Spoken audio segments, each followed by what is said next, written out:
తెలుగు రాష్ట్రాల్లో అతిపెద్ద lift manufacturer lifts ట్రై.com dealership కూడా ఇవ్వబడును. నమస్కారం ప్రియ చౌదరి గారు. నమస్తే అమ్మా. అంటే ప్రస్తుతం ఉన్నటువంటి జనరేషన్ చూస్తే మనకి ఏ విధంగా తయారైపోయిందంటే, జీవితంలో కష్టాలు పడో, బిజినెస్ లాస్ అయ్యో, లేదా ఫ్యామిలీకి సంబంధించినటువంటి ప్రాబ్లమ్స్లోనూ ఇరుక్కుపోయి 40 years రాగానే అలసిపోతున్నారు. రెస్ట్ ఆఫ్ ద లైఫ్ ఏంట్రా అని అంటే డిప్రెషన్కి వెళ్ళిపోవటము, సూసైడ్ చేసుకోవటము, లేదా ఎక్కడికన్నా వెళ్ళిపోయి మిగతా జీవితాన్ని గడిపేద్దాం, ఏంటి వీటితో సంబంధం లేకుండా అని జీవితం నాశనం చేసుకుంటున్న వాళ్ళు చాలామంది ఉన్నారు. 40 తర్వాత ఏం చేద్దాంరా అని అంటే వెనక్కి తిరిగి చూసుకుంటే ఏది కనిపించదు. అప్పటి వరకు బాగానే కష్టపడతారు, అప్పటి వరకు అక్కడే లైఫ్ని బాగానే లీడ్ చేస్తారు. దాని తర్వాత మాత్రం పునర్జన్మ తీసుకోవడానికి వాళ్ళు పడేటువంటి యాతన ఉంటుంది చూసారా, దాని నుంచి బయటపడితే ఓకే, కానీ బయటపడకుండా సూసైడ్ వరకు చాలామంది వెళ్తున్నారు. ఈ విషయం అందరికీ తెలిసినా దాని నుంచి బయటపడకుండా తిరిగే వాళ్ళు చాలామంది ఉన్నారు. అటువంటి వాళ్ళకి ఈ వీడియో ఖచ్చితంగా కావాలి. దానికి ఏం చెప్తారు మీరు? నిజంగా వ్యాలిడ్ క్వశ్చన్ నాగరాజ్ గారు. ఇవాళ రేపట్లో నా దగ్గరికి వచ్చే కేసెస్ కూడా నేను గమనిస్తున్నాను. మనుషులు కెరీర్ స్టార్ట్ చేయడంగానేనో, లేకపోతే బిజినెస్ స్టార్ట్ చేయగానేనో, లేకపోతే జీవితం స్టార్ట్ చేయగానేనో వాళ్ళు ఏమనుకుంటున్నారు అంటే ఇలా స్టార్ట్ చేయాలన్నంత వరకు మాత్రమే ఆలోచిస్తారు. అవును, ఓకే. ముందుకు వెళ్ళిన తర్వాత వచ్చేటటువంటి లాభాలను ఎలా వినియోగించాలి, సద్వినియోగం చేయాలి, ఆ ఆలోచనలు ఉండట్లేదు. అలాగే జీవితంలో కొత్త జీవితంలోకి అడుగుపెట్టిన తర్వాత కూడా ఒకవేళ జీవితంలో అనుకోని సంఘటనలు వాళ్ళ జీవితంలో జరిగితే హౌ టు ఓవర్కమ్ అనేటటువంటి ఆలోచన అనేది, అంటే మన పెద్దవాళ్ళు ఒక మాట చెప్పేవాళ్ళు, ముందు చూపు ఉండాలి. ఆ ముందు చూపు అనేది వాళ్ళ మనుషుల్లో కరువైంది. కారణం ఏంటి అనంటే ఇండివిజువల్ లైఫ్స్, ఇండివిజువల్ ఫ్యామిలీస్. మనకి ఇదివరకు పెద్దవాళ్ళు ఎందుకు ఉన్నారంటే తాతలు ఉన్నారు, తండ్రులు ఉన్నారు, తర్వాత మనం ఉన్నాము. 3 జనరేషన్లు కలిపితే ఒక ఫ్యామిలీ ఉండేది. ఆ 3 జనరేషన్లో ఏంటి అనంటే ఇప్పుడు ఈ జనరేషన్లో ఉన్న ఆవేశాన్ని తండ్రి కొంత ఎక్స్ప్లెయిన్ చేస్తే ఆయన ఆ ఎక్స్పీరియన్స్లో లేనటువంటి వాటిని మళ్ళీ తాత రూపంలో మళ్ళీ ఇంకా ఒక మోటివేషనల్ వర్డ్స్లో ఆయన పురాణాల నుంచి తీసుకోనివ్వండి, ఆయన ఎక్స్పీరియన్స్లు తీసుకోనివ్వండి, వాళ్ళ ఊర్లో వాళ్ళని తీసుకోనివ్వండి, ఇట్లా డిఫరెంట్ ఎగ్జాంపుల్స్తో చెప్పేవాళ్ళు. ఇప్పుడు ఏమవుతుందంటే మనిషి ఏం చేస్తున్నాడంటే నేను ఎదగలను అది ఆత్మవిశ్వాసం. నేను మాత్రమే ఎదగలను, నీ యొక్క సహాయం నాకు అవసరం లేదు. ఓవర్ కాన్ఫిడెన్స్, అతి విశ్వాసం అంటారు. దాంతో ఏమవుతున్నాడు అంటే మొత్తం అందరినీ వదిలేసుకుని నేను తోపు అనుకొని బయటకు వచ్చేస్తున్నాడు. అది దేంట్లోనైనా తీసుకోండి, అంటే whether that is education, whether that is business, whether that is either that is education or business or studies or life, ఏదైనా సరే తీసుకోండి. నేను చేయగలను, కాన్ఫిడెన్స్, నేను మాత్రమే చేయగలను, ఓవర్ కాన్ఫిడెన్స్. ఆ జోన్లోకి వెళ్ళడం వల్ల ఏమవుతుంది అని అంటే మీరు అన్నట్టు ఆ కాన్ఫిడెన్స్ ఎప్పుడూ కూడా ఏం చేస్తుంది అని అంటే సపోర్టింగ్ని స్వీకరిస్తుంది. ఓవర్ కాన్ఫిడెన్స్ ఏం చేస్తుంది అని అంటే ఎవరిని కూడా స్వీకరించలేదు. మనల్ని, అంటే అక్కడ మనం మర్చిపోతున్నది ఏంటి అని అంటే మనల్ని మనమే స్వీకరించలేమని అర్థం అన్నమాట. సో ఇక్కడ మనిషి దెబ్బతింటున్నాడు. ఏమవుతుంది అని అంటే వయసు ఉన్నప్పుడంతా మనకి మనలో మానసికంగా కానివ్వండి, శారీరకంగా కానివ్వండి, దృఢత్వం ఉన్నంత వరకు కూడా మనం ఎంతటి కష్టాన్నైనా సరే 1 failure, 2 failures, 3 failures తట్టుకోగలుగుతాం. బట్ సర్టన్ ఏజ్ వచ్చేసరికి మనిషి ఏం చేస్తున్నాడు అని అంటే ఆలోచన రహితంగా మారిపోతున్నాడు. వయసులో ఉన్నటువంటి ఆలోచనలో ఉన్నటువంటి షార్ప్నెస్ తగ్గుతుంది. అవును. తర్వాత తీసుకునేటటువంటి నిర్ణయాల్లో ధైర్యం తగ్గుతుంది. అది ట్రూ అండి. తర్వాత చుట్టూ ఉన్నటువంటి పరిస్థితులన్నీ కూడా తనని ఒంటరితనంలో నిలబెట్టాయి అనేటటువంటి వాస్తవం అప్పటికి తెలుస్తుంది. తనేమనుకుంటాడు, వీళ్ళందరూ నన్ను దూరం చేసేసారని అనుకుంటాడు, కానీ తన యొక్క అటిట్యూడ్ తోటి తన దూరం అయిపోయాడు అనేది అతను ఆలోచించడం. ప్రత్యామ్నాయం దానికి రిజల్ట్ ఏంటి అని అంటే డిప్రెషన్ ఆర్ సూసైడ్. మీరన్నారు హౌ టు ఓవర్కమ్, ఎలా బయటికి రావాలి, సమస్యల సుడిగుండంలో చిక్కుకుపోయి ఉన్నాడు. ఇప్పుడు కుటుంబం సహకరించక ఒంటరివాడు అవనివ్వండి, కుటుంబంలో ఉన్నటువంటి గొడవలు అవనివ్వండి, కుటుంబంలో ఎవరు తనని చేరతీయనివ్వట్లేదు. అలాగే చెడు వ్యసనాలు, ముఖ్యంగా నేను చెప్పేది, కొంతమంది ఎందుకు కుటుంబానికి దూరం అవుతారంటే కేవలం చెప్తున్నాను కదా, వాళ్ళ యాటిట్యూడ్ వల్ల. చెడు వ్యసనాలు ముఖ్యంగా ఒక మనిషిని 40 years వచ్చేసరికి ఒంటరితనంగా ఉండేసి ఒక మెంటల్ డిప్రెషన్లోకి తీసుకొని వెళ్ళిపోయి అది పర్వర్టెడ్గా మారి ఎదుటివాడిని చంపటము, తను చావటము, ఇలాంటి పర్వర్టెడ్ ఆలోచనలకు వస్తాయి. లేదు, వ్యాపారంలో నష్టపోయామా, అంతా అయిపోయింది, 40 ఏళ్ళు వచ్చేసినాయి, ఇంకా నాకెవరు సపోర్ట్ చేస్తారు, నాకే పరిస్థితులు సపోర్ట్ చేస్తాయి, నాకేమీ లేదు అనేటటువంటి ఒక ఎండ్ డెసిషన్స్ అన్నమాట. అంటే దాన్ని ఏమంటారు, అంపశయ్య మీద ఉండి ఆపగింతలు పెట్టిన చందానికి ఒక మనిషి వచ్చేస్తాడు అన్నమాట. అప్పుడు అటువంటి వ్యక్తి, ప్రతి వ్యక్తి ఇలాంటి ఆలోచనలతో ఉన్నటువంటి వాళ్ళు ఒకే ఒక్క విషయాన్ని గుర్తు తెచ్చుకోండి. కళ్ళు రెండు గట్టిగా కళ్ళు మూసుకుంటే ఒకే ఒక్క పక్షి మనకి జీవితంలో ఎంతో అద్భుతమైనటువంటి పాఠాన్ని, అద్భుతమైనటువంటి ఇన్స్పిరేషన్ని మనకిస్తుంది. That is eagle. పక్షులలో రాజెవడు? గద్ద. ఎందుకన్నారు చెప్పండి? అటిట్యూడ్. ఇలాంటి యాటిట్యూడ్ ఉంది గద్దలో అనంటే చూడండి, గద్ద మనం కింద నుంచి చూస్తే అన్ని పక్షుల్ని మనం ఎగిరేటటువంటి ఆ హైట్ ఏదైతే ఉంటుందో చాలా తక్కువ ఉంటుంది. బట్ గద్ద చూడండి అసలు విపరీతంగా ఈ అన్నిటికంటే హై లెవెల్లో అది ఎగురుతూ ఉంటుంది ఆకాశంలో. అసలు చాలా కొన్ని వందల మైళ్ళ యోజనాల దూరం ఎగురుతూ కనిపిస్తుంది మనకి. అక్కడి నుంచి అలా ఎగిరేటటువంటి గద్ద చూడండి, కింద ఎక్కడో చిన్న కోడి పిల్ల, మనకి ఇక్కడున్నదే ఇక్కడ పడిన పెన్నెత్తుకుంటానికే కళ్ళజోడు కావాలి మనకి. బట్ అన్ని వందల మైళ్ళ దూరంలో ఉన్నటువంటి గద్ద ఆ కింద ఉన్నటువంటి చిక్ని చూసి, ఆ కోడి పిల్లని చూసి ఎంత అసలు చూడండి, దాని లక్ష్యం, దాన్ని పట్టుకోవాలంటే ఒక్కసారి గమనించండి ఎలా వస్తుందనంటే ఎక్కడా కూడా దాని యొక్క ఆ టార్గెట్ ఆ ఛేదించడానికి అసలు ఎంత అద్భుతంగా ఉంటుంది. అసలు దాన్ని చూస్తే చిన్నప్పుడు నేను చూసి మెస్మరైజ్ అయ్యేదాన్ని అనమాట.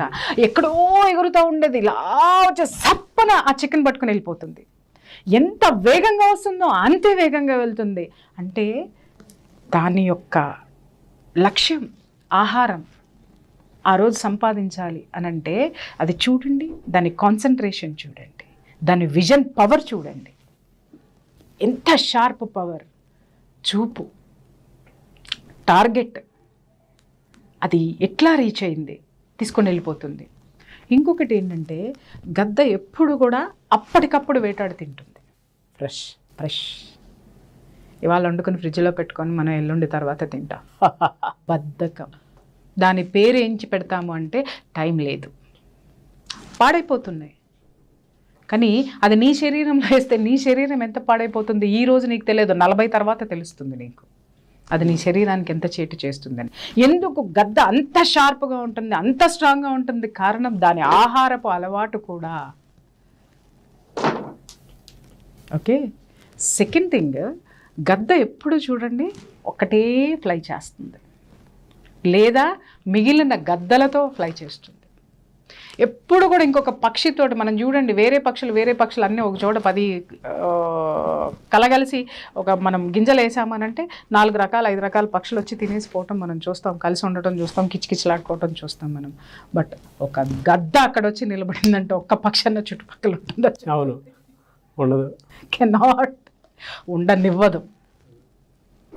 అంటే దాని షార్ప్నెస్ కానివ్వండి, దాని ఇండివిజువాలిటీ కానివ్వండి, దాని ఆత్మవిశ్వాసం కానివ్వండి, అంత స్ట్రాంగ్ ఎందుకు ఉంటుందంటే బికాజ్ ఆఫ్ ఇట్స్ యాటిట్యూడ్. ఏమండి ఇవన్నీ ఉన్నాయి, అంత ఎగరాలి, ఇది మాత్రమే అనుకుంటున్నారా?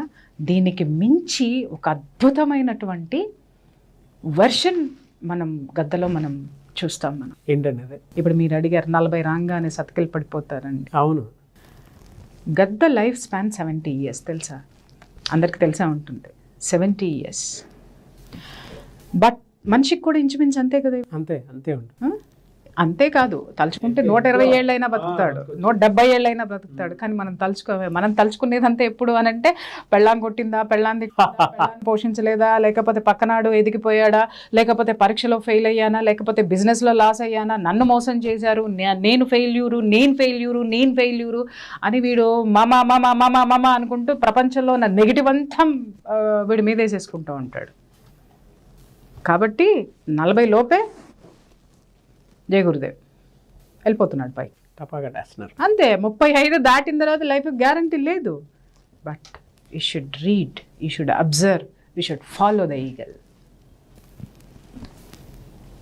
40 years వచ్చిన తర్వాత గద్దకి, ఇప్పుడు నేను ఇందాక చెప్పాను చూసారు, అది ఎలా వేటాడుతుందని చెప్పాను, అంత పై నుంచి ఫోకస్డ్గా వచ్చి సారీ అసలు స్ప్లిట్ ఆఫ్ సెకండ్స్ అండి, కంటి రెప్పపాట్లో గద్ద దన్నుకుపోయాడు రా అంటారు.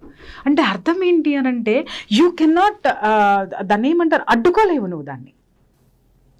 గద్దని ఇప్పుడు ఈ కాకి ఏదన్నా వస్తే తోలగలం, పిచ్చుకొస్తే తోలగలము, లేకపోతే పావురం వస్తే తోలగలము, ఇంకే పక్షులు వచ్చినా దాన్ని ఒక చెట్టు మీద ఒక పండును కొడుతున్నా తోలగలం, ఒక పక్షిని ముట్టుకున్న తోలగలం, లేకపోతే ఇంకొక దాని మీదకి వెళ్తున్నా కూడా మనం అబ్జెక్ట్ చేయగలము, మనం దాన్ని ఆపగలము. But we can not. అసలు మనకి అందనటువంటి విషయం అది. ఏది స్ప్లిట్, అసలు రెప్పపాట్లో ఎగరేసుకుని పోతుంది, గద్దలాగా తన్నుకుపోయాడు రా అని అంటారు. అంటే ఏంటంటే ఇంకొకరికి అవకాశం ఇవ్వరు, అంత షార్ప్ లక్ష్యం అన్నమాట వాళ్ళది. దానికి ఆ పేరు ఉంటుంది.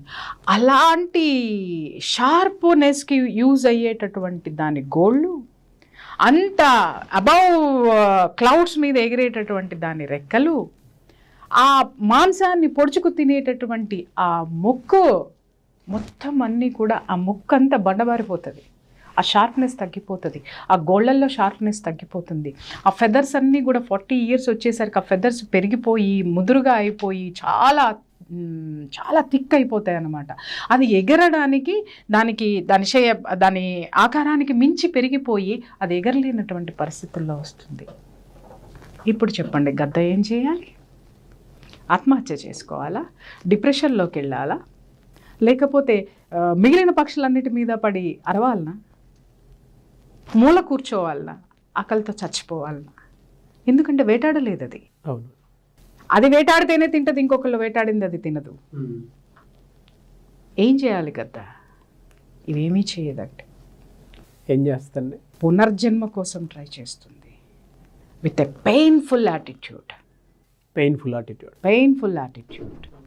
ఎంత భయంకరమైనటువంటి పెయిన్ఫుల్ యాటిట్యూడ్ తోటి అది రీబర్త్ తెచ్చుకుంటుంది అని అంటే, 40 years ఎప్పుడైతే తనకి ఇలా ఈ మైనస్లన్నీ వస్తాయో, తన శరీరం తనకి సహకరించదో, అప్పుడు వెంటనే ఏం చేస్తుంది అని అంటే, అది ఒక శిఖరం మీదకి, ఒక మౌంటైన్, ఒక పర్వతం మీదకో, ఒక కొండ మీదకో, ఆ రాక్ మీదకి వెళ్ళిపోతుంది అనమాట, పినాకిల్ మీదకి వెళ్ళిపోతుంది. వెళ్ళి అక్కడ ఒక నెస్ట్ ఏర్పరచుకుంటుంది, అక్కడ కూర్చొని ఏం చేస్తుందో తెలుసా అండి? 150 days ప్రాసెస్ తీసుకుంటుంది తన రీబర్త్ కోసం. ఏం చేస్తుంది మేడం? తపస్సు చేస్తుందా? మెడిటేషన్ చేస్తుందా? దేవుడి కోసము ఇంకేమన్నా పద్యాలు చదువుతుందా? లేకపోతే మంత్రాలు పూజలు చేస్తుందా? లేకపోతే ఇంకా ఏమన్నా వండర్స్ చేస్తుందా? ఏం చేస్తుంది అని అంటే, ఆడ ఫస్ట్ అక్కడ ఆ మౌంటైన్లో ఒక రాక్ మీద కూర్చోనది, ఎవ్వరు మళ్ళీ చుట్టుపక్కల ఎవ్వరు అందనటువంటి ప్లేసు అక్కడ చూడండి. అది చూస్ చేసుకునేది కూడా అసలు ఎలాంటి ప్లేస్ని చూస్ చేసుకుంటుందో, అది it's a royal thing. Eagle means it's a royal. ఏది ఉన్నా దాని ప్రత్యేకత దానికి ఉంటుందన్నమాట. అక్కడ కూర్చుంటుందండి. కూర్చొని ఫస్ట్ ఏం చేస్తుందంటే, దాని ముక్కుతోటి ఈ షార్ప్నెస్, ఇవి తగ్గిపోయినటువంటి గోళ్ళు ఏమన్నా ఉంటుందో ఆ గోళ్ళని పీకేసుకుంటుంది ముక్కుతో. సజెషన్ తీసుకుందా? మనం యాంగ్జైటీలోకి వెళ్ళంగానే, డిప్రెషన్లోకి వెళ్ళంగానే 100 నిద్ర మాత్రలు రోజుకు 1, 2, 3 ఫస్ట్ 1తో మొదలు పెడతాం, తర్వాత అది 100కి వెళ్తుంది ఇక చివరి ఆఖరికి వచ్చేసరికి. బట్ అది పీకేసుకుంటుంది. దాని లక్ష్యం ఏంటండి? తను జీవించాలి. ఎలా జీవించాలి? తనలాగే జీవించాలి. తన యాటిట్యూడ్ ఏది ఉందో ఆ యాటిట్యూడ్ని తను మళ్ళీ తిరిగి తెచ్చుకోవాలి. ఆ షార్ప్నెస్ తనకు కావాలి. అది ఒక్కటే లక్ష్యం గద్దలో ఉంటుంది. ఇది ఏముండదు. పీకేసుకుంటుందండి. తర్వాత ఆ బీక్ ఏదైతే ఉంటుందో, ఆ ముక్కు ఏదైతే ఉంటుందో టకా టకా టకా టకా టకా రాక్ వేసి కొట్టి కొట్టి కొట్టి కొట్టి కొట్టి అది ఊడిపోయేటట్లు కొట్టేస్తుంది. గోల్డ్ ఫస్ట్ పీకేసుకుంటుంది, తర్వాత ఏమవుతుంది, ముక్కు ఊడిపోతుంది. It takes some days time. మళ్ళీ గోరు మళ్ళీ పెరుగుతుంది. ముక్కు ఎలా పెరుగుతుంది, కొత్తగా షార్ప్నెస్గా. ఫస్ట్ తనకి ఎలా ఉందో ఒరిజినల్, తన యొక్క ఒరిజినాలిటీ ఫస్ట్ ఈ రెండిటి ద్వారా సంపాదించుకుంటుంది. అగైన్ ఇవి రెండు స్ట్రాంగ్ అయిన తర్వాత ఏం చేస్తుందంటే నెక్స్ట్ స్టెప్ దానికి అడ్డుగా ఉన్నది ఏంటి, ఫెదర్స్. ఈ ముక్కుతోటి ఈ గోళ్ళతోటి దాని ఫెదర్స్ పీకేసుకుంటుంది, మొత్తం పీకేస్తుంది. ఆ ఫెదర్స్ పీకేసుకొని న్యూడ్. మళ్ళీ కొన్ని రోజులు ఆ ఫెదర్స్ మళ్ళీ కొత్తగా పుడతాయి. అప్పుడు ఇట్ టేక్స్ 150 డేస్ ప్రాసెసింగ్. అప్పుడు లేస్తుందండి మళ్ళీ గద్దరాజు. Yes, I'm the king, I'm strong, this is eagle. ఒక్కసారి తల ఎదిలించి మళ్ళీ జీవితాన్ని స్టార్ట్ చేస్తుంది. 150 డేస్ మాత్రమే ఒక బాధను అనుభవించింది, అది ఆకలిని అనుభవించింది. అది బట్ దేనికోసం అనుభవించింది అనంటే పునర్జన్మ. దాని యాటిట్యూడ్ అది తెచ్చుకోవడం కోసము, తనను తాను మళ్ళీ జన్మించటం కోసము ఆ బాధను భరిస్తుంది. మళ్ళీ ఒక రీబర్త్ తీసుకుని ఉంటుంది. మళ్ళీ ఐఎమ్ ద ఈగల్ బయటకు వస్తుంది. ఇక్కడ మనిషి ఏం చెయ్యాలి ఆ పరిస్థితుల్లో? కష్టాలు ఎప్పుడూ కూడా మనకి కూడా ఉండవండి, మనమే కూడా పెట్టుకుంటాం, తెచ్చుకుంటాం, కూడా ఆలోచిస్తాం కాబట్టి అవి మనతో కూడా ఉంటాయి. ఒక నష్టమే వచ్చింది లేదు, ఒక చెడు అలవాట్లో ఉన్నారు, ఒక భయంకరమైనటువంటి దాంట్లో నుంచి రాలేనటువంటి సిచ్యువేషన్స్లో చాలామంది పేరెంట్స్ కూడా ఏం చేస్తారు అని అంటే వాళ్ళ పిల్లల్ని అలవాట్లు ఎలా మాన్పించాలి అని చెప్పేసి అని పాపం వాళ్ళు చెయ్యని ప్రయత్నాలు అంటూ ఏమీ ఉండవండి, ఎన్నో చేస్తూ ఉంటారు. కానీ ఇక్కడ వాళ్ళు ఫెయిల్యూర్ అవుతుంది ఎక్కడ అనంటే ఎవరైతే వ్యక్తి ఉన్నారో వాళ్ళల్లో ఒక మార్పుని తీసుకొచ్చేటటువంటి ప్రయత్నం చేయాలి. నువ్వు మారాలి. ఆ చెడు అలవాట్లు ఉన్నటువంటి వ్యక్తి కానివ్వండి, డిప్రెషన్లోకి వెళ్ళినటువంటి వ్యక్తి కానివ్వండి, జీవితంలో ఓడిపోయినటువంటి వ్యక్తి కానివ్వండి, వీళ్ళందరిలో మనం ఫస్ట్ చేయవలసినటువంటి పని ఏంటి అనంటే వాళ్ళు మళ్ళీ వాళ్ళ జీవితం ఎంత విలువైందో ఆ జీవితాన్ని మళ్ళీ వాళ్ళు ఎలా పునర్నిర్మించుకోవచ్చో ఆ పునర్నిర్మాణం ద్వారానే పునర్జన్మ అనేది వస్తుంది. కొత్త ఉత్సాహం వస్తుంది, కొత్త ఆలోచనలు వస్తాయి, కొత్త ఎనర్జీ వస్తుంది మనకి. ఆ ఎనర్జీ తోటి మన రూపం కూడా కొత్తగా మారుతుంది. చూడండి, అది వరకటి కంటే కూడా సెకండ్ వెర్షన్, మనం సెకండ్ ఇన్నింగ్స్ ఏదైతే స్టార్ట్ చేస్తామో ఆ ఇన్నింగ్స్ ఎప్పుడు కొత్తగా ఎనర్జెటిక్గా చాలా అద్భుతంగా అందంగా ఉంటుంది.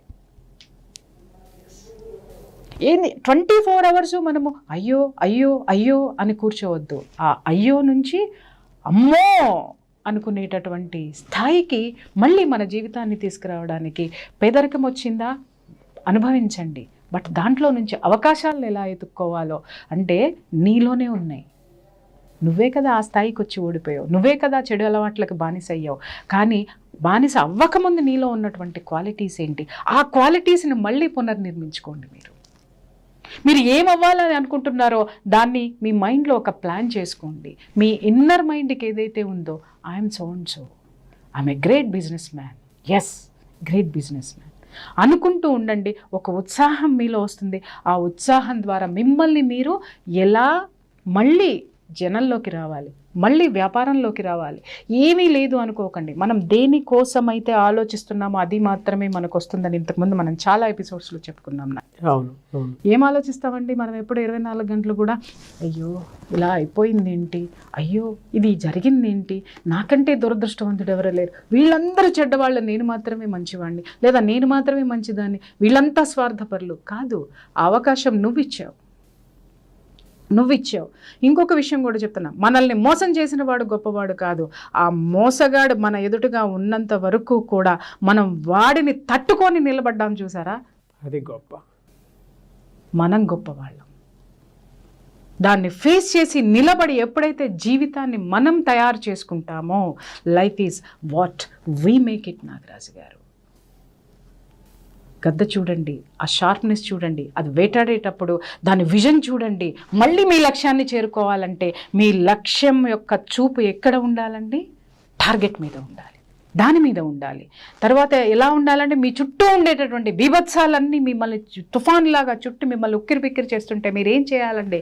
You should fly above your circumstances. అట్లాగే నిన్ను నువ్వు పునర్నిర్మించుకోవాలి అనుకుంటే ఏం చేయాలంటే పాత వాటిని పీక్ అవతల పారే, అవి పెయిన్ఫుల్ అయినా సరే, నీ పరిస్థితులు నిన్ను ఎంత నువ్వు వదులుకోవాలి అనంటే, దాన్ని బయటికి పంపించాలి అనంటే, దానికోసం ఒక యాటిట్యూడ్, మీరు ఒక చెడు అలవాట్లకి బానిస అయితే రీహాబిటేషన్లో మీరు కష్టాలు పడాలి. మీ బాడీ చాలా చాలా చాలా ఎస్టేట్ చేస్తుంది అన్నమాట, వాటిని స్వీకరించదు, ఏ కొత్త అలవాట్లు స్వీకరించదు, చాలా పెయిన్ఫుల్ ఉంటుంది. కొన్నాళ్ళు ఆ పెయిన్ఫుల్ని భరించండి, మీ కొత్త జన్మ ఎలా ఉంటుందో అర్థం చేసుకోండి. అలాగే మీ ఏ కష్టాలైతే మిమ్మల్ని ముంచెత్తినాయో, fly upon circumstances. Try and try till you success. So విజయం కోసం మనం ఒక చూపు ఎప్పుడైతే మన యొక్క మైండ్ని, మన యాటిట్యూడ్ని పెడతామో, ఇది ఫెయిల్యూర్ కాదండి. మన జీవితంలో ఏది జరిగినా కూడా it's a part in our life. ఇంకా జన్మ మనకి బోల్డంత ఉంది, దాన్ని రీకన్స్ట్రక్ట్ చేయడానికి మనకి ఏమి అవసరమో వాటిల్ని మనం చాలా జాగ్రత్తగా వాటిల్ని ఆ యొక్క అవకాశాలను అందిపుచ్చుకొని మనం మారాలి అని అనుకున్నప్పుడు, ఆ మారేటటువంటి పరిస్థితులు మనకి ఎంత బాధ కలిగించినా, తర్వాత ఎంత భరించలేనివిగా ఉన్నా కూడా వాటి నుంచి ఓవర్కమ్ అయ్యేటటువంటి పట్టుదల మనతో ఉంటే ఖచ్చితంగా మనకు ఒక అద్భుతమైనటువంటి జన్మ మళ్ళీ మన ముందుంటుంది. Life is what we make it. Live like an eagle. Thank you so much Priya Chaudhary garu. Thank you అమ్మా. సుమన్ టీవీలో మీ పర్సనల్ అండ్ బిజినెస్ ప్రమోషన్స్ కోసం కింది నెంబర్కి కాంటాక్ట్ చేయండి.